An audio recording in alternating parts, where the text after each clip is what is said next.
बिस्मिल्लाहिर्रहमानिर्रहीम। अस्सलामु अलैकुम।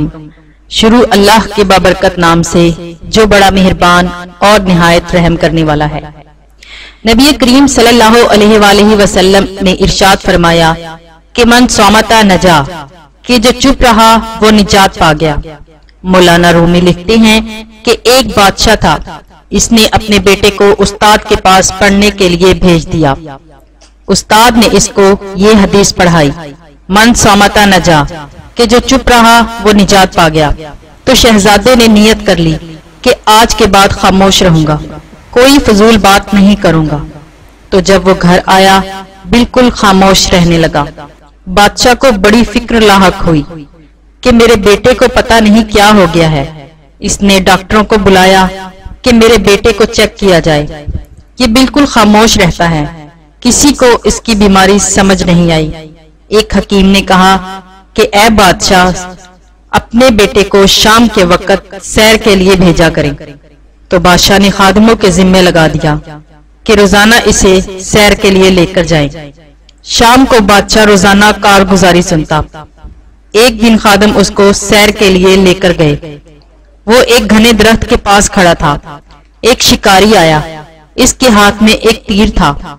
इसने दरख्त के ऊपर देखा, उसको कोई चीज नजर न आई। वो आगे चलने लगा।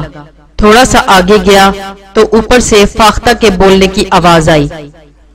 वो वापस आया, इसने गौर से देखा तो उसे दरख्त पर फाख्ता नजर आई। इसने निशाना बांधा, सीधा फाख्ता को लगा। वो फुरफुराती हुई नीचे गिर गई। तो उस शहजादे के मुंह से निकला, मन सौमता नजा, आपने सच कहा ऐ अल्लाह के प्यारे महबूब, कि जो चुप रहा वो निजात पा गया। तो शाम को जब घर आए तो बादशाह ने पूछा कि आज शहजादे ने कोई बात की। तो खादिमों ने सारा किस्सा सुना दिया। तो बादशाह को पता चल गया कि ये जानबूझकर खामोश हुआ है। तो बादशाह ने जल्लाद को हुक्म दिया कि इसको कोड़े लगाए जाएं। जब उसको बांधकर कोड़े लगाए गए तो फिर वो चीख उठा। फिर उसने कहा, सदकता या रसूल अल्लाह, आपने सच कहा, ऐ अल्लाह के महबूब आपने सच कहा। फाख्ता बोली, वो भी मारी गई, और मैं बोला, मैं भी मारा गया। इससे हमें यह सबक मिलता है कि खामोश रहे और ऐसी बात करे जो खामोशी से बेहतर हो, क्योंकि इंसान बहुत से जो गुनाह हैं वो अपनी जुबान की वजह से करता है। जुबान जब बोलती है तो किसी की गीबत भी करती है, जब बोलती है किसी की चुगलखोरी भी करती है। जब हम जुबान से बोलते हैं तो किसी को गाली भी देते हैं। जब हम जुबान से बोलते हैं तो अल्लाह की नाशुक्री भी करते हैं। यही जुबान बाज दफा दो भाइयों के दरमियान लड़ाई का बायस बन जाती है, उनको जुदा कर देती है। यही जुबान बोलती है तो किसी के दिल को चीर कर रख देती है। इसलिए अल्लाह के नबी ने फरमाया कि मन सौमता नजा, कि जो चुप रहा वो निजात पा गया। और दूसरी जगह अल्लाह के नबी ने फरमाया कि जो शख्स मुझे अपनी दो चीजों की जमानत दे दे, मैं उसको जन्नत की जमानत दे दूंगा।